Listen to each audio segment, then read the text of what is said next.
ஜெய் ஸ்ரீராம், ஜெய் ஸ்ரீராம். ராதே கிருஷ்ண, ராதே கிருஷ்ண, ராதே கிருஷ்ணா. கடவுள்கிட்ட நம்ம என்ன வேண்டிக்கிறோமோ அது ரொம்ப தெளிவா, ப்ராப்பரா குறிப்பிட்டு சொல்லணும். சும்மா பொதுவா எனக்கு அது வேணும்னு வேண்டிட்டு அப்புறம் அழக்கூடாது.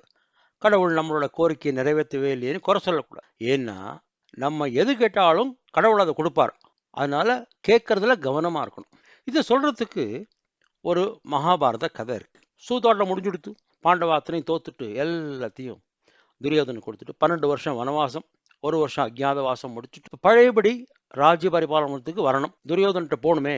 அதனால ஸ்ரீகிருஷ்ணரை சொல்றா, நீ ஒரு தூதனா போயிட்டு வாப்பா அப்படி. சரி, ஸ்ரீகிருஷ்ணர் கேட்கிறார், நான் என்னப்பா அங்க போய் கேட்கறது, நீங்க சொல்லுங்கோ அப்படிங்க. யுதிஷ்டிர் சொல்றார், இந்த பார்ப்பா, யுத்தமே வேண்டாம், எல்லாரும் செத்து போயிடுவா இந்த பக்கம் அந்த பக்கம். அதனால துரியோதன்கிட்ட ஒரு 5 நகரங்கள், இல்லை 5 கிராமங்கள், இல்லை 5 வீடுகள், இல்லை குறைஞ்சபட்சம் ஒரு 5 குடிசை கொடுக்க சொல்லுப்பா அப்படி.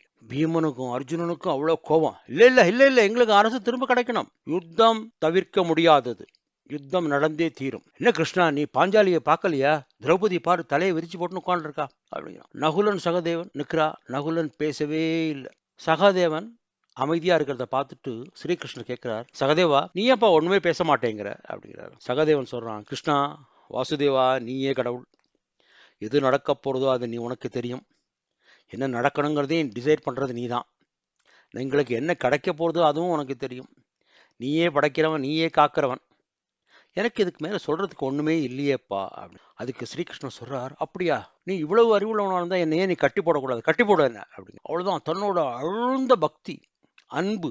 சகதேவன் என்ன பண்ணிட்டான், தியானத்துல கிருஷ்ணரை கட்டி போட்டான். கிருஷ்ணருக்கு அப்படியே உடம்பு சூடாயிடுச்சு. ஏன்னா அந்த பாசக்கட்டுல கிருஷ்ணரால சொல்றார், சகாதேவா, என்ன நீ அவுத்துரு, என்ன நீ அவுத்து விட்டுடு, இனிமே இந்த கட்டு வேண்டாம் அப்படி. என்ன ஒரு வரம் தரேன் உனக்கு, நான் என்ன வரம் கேளு. இந்த உன்னோட அன்பான பக்திக்கு, உன்னோட ஆழ்ந்த பக்திக்கு, உன்னோட அதிபுத்திசாலித்தனத்துக்கு நான் உனக்கு ஏதாவது ஒரு வரம் தரேன்.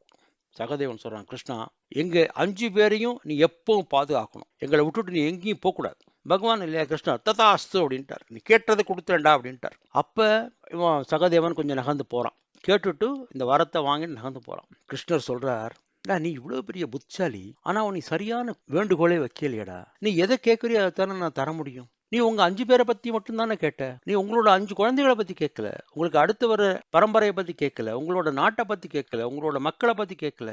உங்க 5 பேரை மட்டும் காப்பாத்துன்னு சொல்றியே, நீ கோரிக்கையை சரியா வைக்க வேண்டாமா? நீ கேட்ட, நான் கொடுத்துட்டேன் அப்படிங்கிற. அது என்ன ஆச்சு? அது அந்த யுத்தம் நடக்கிறது, மகாபாரத யுத்தம், எல்லாரும் செத்து போயிட்டான். பாண்டவாளோட 5 குழந்தைகளும் செத்து போயிட்டான். அபிமன்யுவோட விதவை பொண்டாட்டி இருக்கா இல்லையா, உத்தரா, அவ வயிற்றுல ஒரு குழந்தை வளர்ந்து வருது. அந்த சிசுவையும் அஸ்வத்தாமா கொண்டுட்டான். அப்கோர்ஸ் அது வந்து கிருஷ்ணர் அப்புறமா இறந்து போன குழந்தைய வயிற்றுலேயே உயிர் கொடுக்குறார், அது வேற கதை. ஸோ இந்த 5 பேரை தவிர்த்து எல்லாரும் இறந்து போயிட்டா. இவன் கேட்டதை கடவுள் கொடுத்துட்டார்.